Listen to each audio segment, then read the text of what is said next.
उसने लिखा था what Gandhi and Ambedkar could not do in 100 years, what Gandhi and Ambedkar could not do in 100 years, this man Lalu Prasad Yadav has done.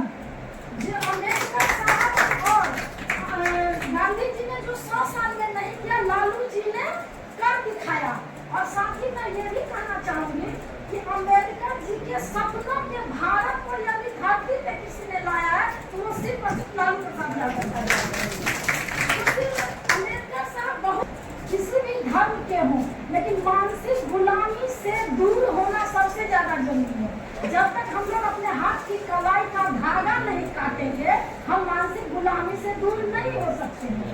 और हमारा ये जो मानसिक गुलामी है, इस चीज को 90 के दशक में लालू जी ने बखूबी समझा था और उसको तोड़ा था। इस कि शशि प्रभा जो मैडम है वो अपना बात रखे। फ्री में बीपीएससी की पढ़ाई करवाती हैं और इनका एक ओबीसी वेलफेयर एसोसिएशन भी है जिसमें गरीब बच्चों को चुन करके मुफ्त में शिक्षा, हायर एजुकेशन, जो कोचिंग में लाखों रुपए खर्च होते हैं, उनको ये फ्री में पढ़ाती हैं। तो शशि प्रभा जी 90 से पहले, 90 का बाद और जाति जंगल में। थैंक यू सभी इंडिया के साथ होने पर बहुत शुभकामना। और इस सभा का मौजूद सभी प्रबुद्धजनों को मेरा नमस्कार है। मंत्री जी, विधायक जी भी हैं, मुझे बहुत अच्छा लगा। लेकिन मैं एक महिला होने के नाते भी बोलना चाहूँगी, और मैं बिहार सरकारी सेवा में हूँ, फिर भी मैं निडर होकर इस बात को रखती हूँ कि जहाँ दबे कुचले लोग और महिलाओं को यदि भागीदारी नहीं मिलेगी, आप कितना भी कुछ कर लीजिएगा, हमारा समाज आगे नहीं बढ़ेगा। तो समाज को आगे बढ़ाने के लिए हमें, और जब सामाजिक न्याय की बात करते हैं तो इसका मतलब ही होता है कि जो पिछड़ा हुआ है उसको आगे उठाना है। किसी जमाने में कहा जाता था कि तुलसीदास जी का एक है ना कि शूद्र पशु नारी ये सब है कारण के अधिकारी। ये बहुत चर्चा का विषय नेशनल लेवल पे हो चुका है। अब सही मायने में अगर आज की स्थिति में होते तो आज क्या हाल होता आप लोग समझ सकते हैं। क्योंकि हम उस विचार के लिए हम लोग खुद चाहते हैं महिला और पुरुष किसी भी धर्म के हों, लेकिन मानसिक गुलामी से दूर होना सबसे ज्यादा जरूरी है। जब तक हम लोग अपने हाथ की कलाई का धागा नहीं काटेंगे, हम मानसिक गुलामी से दूर नहीं हो सकते हैं। और हमारा ये जो मानसिक गुलामी है, इस चीज को 90 के दशक में लालू जी ने बखूबी समझा था और उसको तोड़ा था। इसीलिए जब आरक्षण लागू हुआ तो उस समय सिर्फ लालू जी हम लोगों को, पिछड़े दलित सभी को मुंह में आवाज और आत्मसम्मान की भावना तो दिए ही, साथ में मंडल और कमंडल की लड़ाई भी शुरू हो गई उस समय। तो आपको कमंडल के साथ रहना है, मंडल के साथ रहना है, ये मैं नहीं बोलूंगी, लेकिन हम जनसंख्या के आधार पर हमारा हक चाहिए, हमें चाहे किसी भी स्थिति में। इसीलिए कहा जाता है कि लंदन का एक सन पत्रिका है, उसने लिखा था what Gandhi and Ambedkar could not do in 100 years, what Gandhi and Ambedkar could not do in 100 years, this man Lalu Prasad Yadav has done.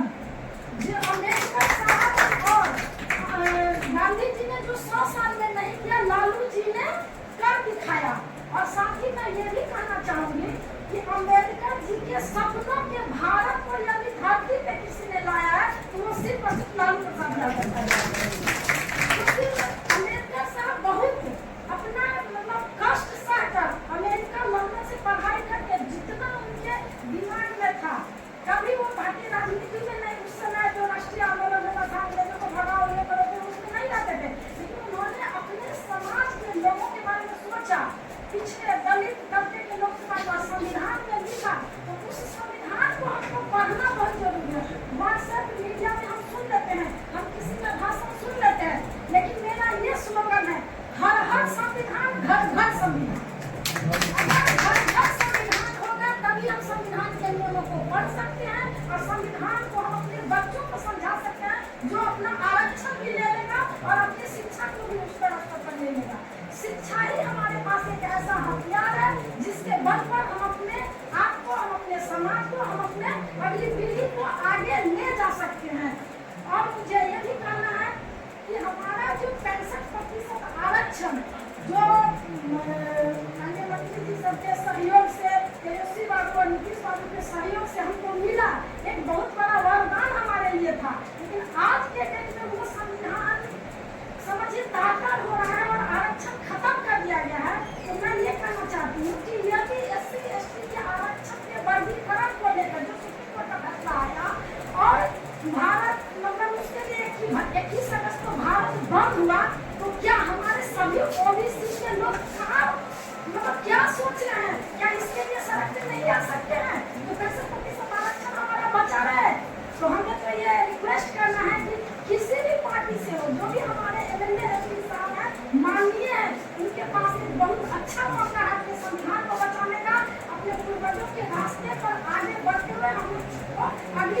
जो आरक्षण जिससे हम समाज में न्याय ला सकते हैं, इसको अगली पीढ़ी तक हम कैसे ले जाए, इसके लिए हमारा सबसे रिक्वेस्ट होगा कि जितने भी हमारे एमएलए एमपी पूरे देश में हैं, सब एक सुर में बोले कि हमको 65% आरक्षण चाहिए, चाहे किसी भी स्थिति में हो। और मैं ये बताना चाहूँगी कि मैं खुद 2000 ईस्वी में पटना आई बीपीएससी तैयारी करने, और मैंने अपनी बेटी को नर्सरी में एडमिशन करवाया।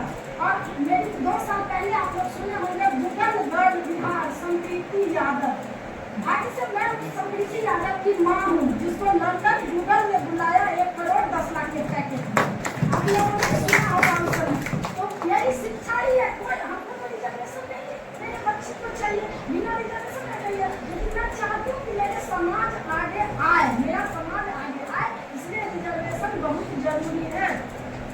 और जहाँ तक बीपीएससी का सवाल है, सर बहुत अच्छा बोले, सर मेंबर है, सरकारी योगदान होगा, डॉक्टर साहब को बहुत बहुत प्रणाम मेरा। क्योंकि जब बीपीएससी तैयारी करने आए तो लगता था कि यहाँ क्या हो रहा है। आपको बता दूं 2000 से लेकर 2013 के अक्टूबर में मेरा रिजल्ट आया। 14 साल मैंने तपस्या किया, मैंने 16 पीटी पास किया है, बिहार और झारखंड जेपीएससी का और बीपीएससी का। मैं भी चाहती तो शादी और बच्चे और सास ससुर के नाम पर एक्सक्यूज कर सकती थी, जैसे नॉर्मली महिलाओं का होता है, शादी हो गई, बच्चे हो गए, अब क्या करेंगे। लेकिन मैं हिम्मत नहीं हारी, जिसमें मेरे पति यहाँ है श्री रामशंकर यादव जी हैं, इनका बहुत बड़ा सहयोग रहा है। मेरे माता पिता, मेरा भाई बहन, देवर, सारे लोग मुझे सहयोग किए मेरी बच्ची को पालने में। और जब मेरी बच्ची 10th क्लास में चली गई तब मैं बीपीएससी ज्वाइन की। तो यही कहना चाहूँगी कि कोशिश करने वालों की कभी हार नहीं होती, और हम लोग जो ठान लेंगे वो करके दम रहेंगे, दम लेंगे। इसमें सब लोगों का सहयोग जरूरी है, चाहे कोई भी कास्ट के लिए हो, किसी भी कास्ट के लिए मेरी कम नहीं होता। कलर के आधार पे, कास्ट के आधार पे हम आंक ही नहीं सकते कम, जो पहले होता था। जैसे जब कोई बता रहे थे ना, जब इतना 96 में उनको ठप्पा लगाया बोल रहा था, जो राम कुमार जी को 96 में, मुझे सुनकर आश्चर्य लगा है कि 90 के बाद लोग इतना अवेयर हो गए हैं, तब लोग बोलते हैं ठप्पा लगाने के लिए। तो ये तो दुर्भाग्य की बात है हमारे। इसका कारण है कि हम बिखरे हुए हैं और इसीलिए हम पिछड़े हुए हैं। तो हम लोग अगर एक हो जाएंगे तो हम सबसे आगे हो जाएंगे, हम पर कोई शासन नहीं कर सकता है। और इसीलिए कहना चाहती हूँ कि बहुत पहले हम लोगों ने पढ़ा था कि 100 में 70 आदमी जब तक नासाज है, सच में के लिए क्या भारत आजाद है।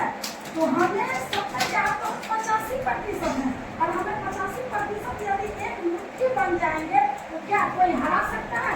कोई नहीं हमें हरा सकता है। तो हमने और साथ में हम लोगों को किसने सिखाया कि रोटी, कपड़ा और मकान, प्रारंभ से कहा जा रहा है हमें अब सिर्फ रोटी, कपड़ा और मकान नहीं चाहिए, हमें चाहिए शिक्षा, सुरक्षा और धन। क्योंकि शिक्षा रहेगा हमारी सुरक्षा रहेगी, और हमारे पास धन होगा, हम आगे बढ़ जाएंगे। आज के दिमाग में लोग दे देते हैं, अरे आज शुक्रवार है, आज पूरब दिशा में जाना अशुभ होता है, इस सब को भूल जाइए। अगर सूरज चंद्रमा सही समय से अपने हर दिन उगता है तो वही शुभ समय है। मैं महिला हूँ, लेकिन मैं कोई पूजा पाठ नहीं करती हूँ। मेरे घर में अम्बेडकर साहब और कलाम साहब की फोटो है। तो मैं चाहती हूँ सब लोग अगर अपने अपने घर में इस तरह से अवेयरनेस फैलाएंगे तो सारे लोग आगे बढ़ेंगे, सब मिलकर करेंगे। जय हिंद, जय भारत, जय बिहार, जय संविधान। थैंक यू प्रभा जी, आपको बधाई कि आप गरीब बच्चों को बीपीएससी का तैयारी भी करवाते हैं। प्रेरणा IAS कोचिंग है सगुना मोड़ पर। तो जो भी बच्चे आप लोगों के घर से हो, फ्री ऑफ कॉस्ट वहाँ कोचिंग दिया जाता है बीपीएससी यूपीएससी के लिए। उसमें बहुत बड़ा योगदान है। एक लालटू यादव जी हैं, उन्होंने अपना फ्लैट फ्री में दे दिया है।